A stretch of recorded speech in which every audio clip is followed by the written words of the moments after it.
Hello and welcome to my kitchen. Today I'm going to show you how to make a slow cooked pulled chicken. I like to do 2 chickens at the same time because you get 2 birds with the same time as one. Today's ingredients, you're going to need chicken, a whole chicken, some salt and cloves are optional.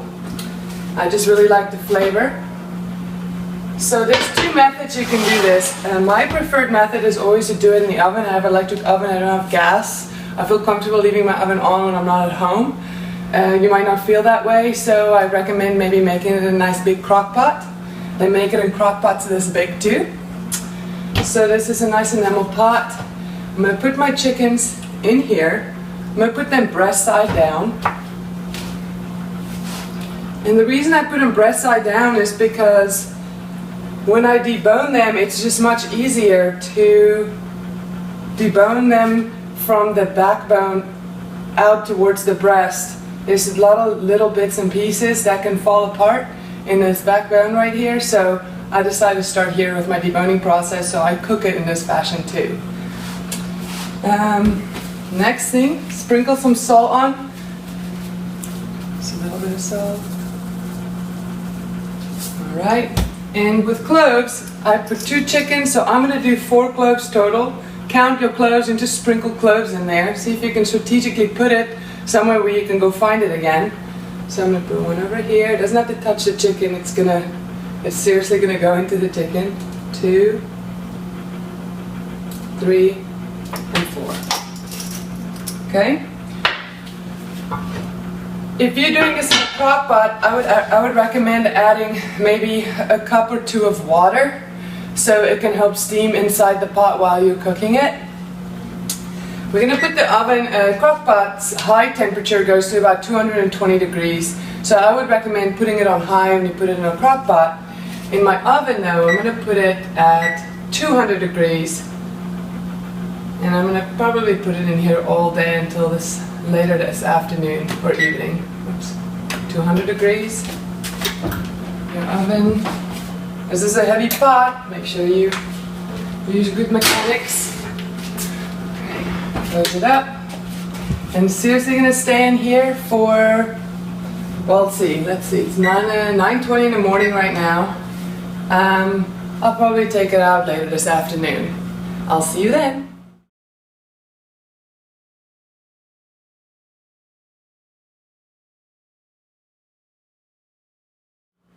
Hello and welcome back. It is now 7:30ish and this has been in the oven for quite a while. Actually, in the meantime, I had this huge butternut squash that I was given over here, and I sliced it in half and took the seeds out and put some foil on top, and I actually just put it in the oven with my chicken while it was in there. I was like, well, it's going on, I might as well take care of all this energy being used. So, but the chicken is most certainly done. It didn't really influence the chicken being cooked. And here's my big pot. And if I open it up and you look at that, you'll see that it rendered its own juice, it rendered its own fat. Now you can just take some pieces and serve that up to your family just like that. Just pinch them up with some tongs and they'll eat it with whatever dressing you serve it with or vegetable. But what I like to do is I sit it over here on the counter. Actually, since the stove is a little warm, I'll put it here on the granite countertop. So it can just cool down. I'll just leave the lid off. And I just want all this stuff to cool down before I debone it. And when I'm ready to do that, I'll see you then.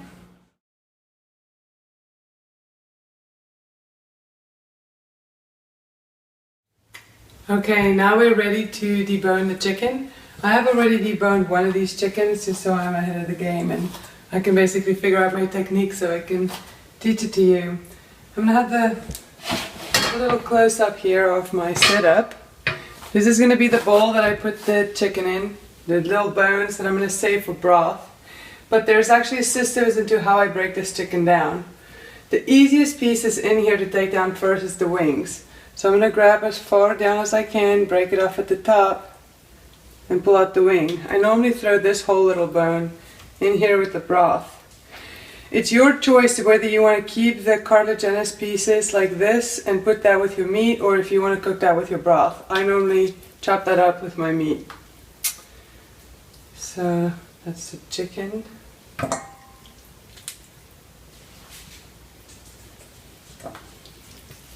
That's the wing.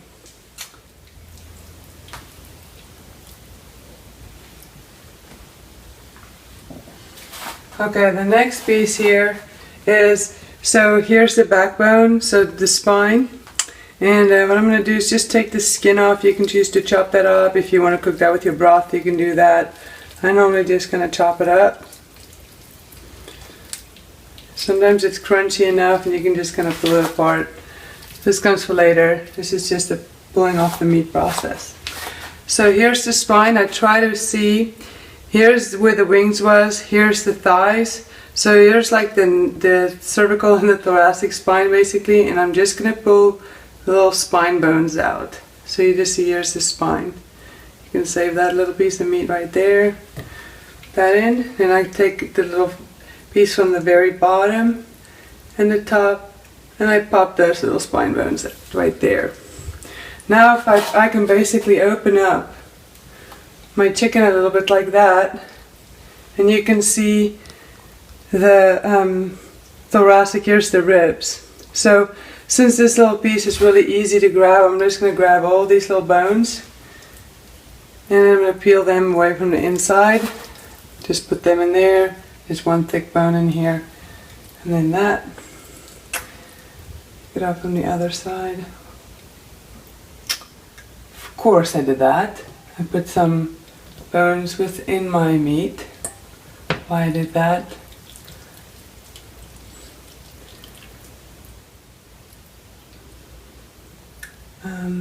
Okay, now I have the thigh and the drumstick right here, so that's easy just to grab that whole piece right here. So now I have, here's the drumstick and that's the thigh. There's two bones in the drumstick, a very skinny bone and then obviously the thick bone in there. So here's the cartilaginous part. You can choose to put that in with your broth. Sometimes I put some of it in with my broth. You got this thick bone, and then you have this fish in here for a little skinny bone. There's that. That is the whole drumstick. Then you have little pieces of bone right in here, in the thigh, this piece. And you have a thick bone in here, this one. Then you have a skinny bone and a semi-flat bone in here. These two bones. And the rest is done. Always feel around just a little bit, make sure you kind of have everything. Now basically the rest of it is the breast, and you can just hold that in your hand. You know that there's a bone here on the inside, and it's connected with a wishbone. First is this piece of the wing still, right here. A little piece of the wing. Give you a wishbone here in the front. Take that out, you can play with that later. Here's these, see the cartilaginous pieces that was in here, it's sort of like disintegrated with everything. Became part of the broth and became part of everything.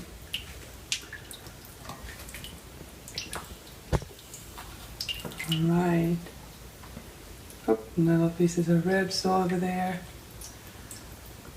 Here's this little bone. Looks like a saxophone. Here's another one. If you don't like the little hard piece at the very bottom of the chicken, take that off too. That's not a bone, then we're ready to go. 2 chicken breasts right in here. Now, this is just deboning it. You can take this and do whatever you like with it. You can make a barbecue sauce and add it on a sandwich. You can chop it up really fine and sprinkle it on a salad.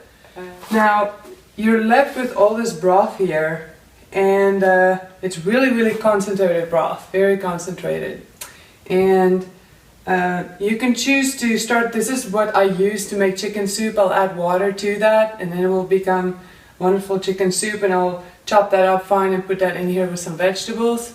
And that's what I do with the broth. Other than that, I'll just use it as I normally use broth in my house. And you can see that on a chicken broth video. I freeze it a lot for those moments where you don't really know, oh crap, I forgot to defrost anything, oh crap, I forgot to do anything. So this is a great tool in a jiff, especially when you make two birds at the same time. Smakelijk eten!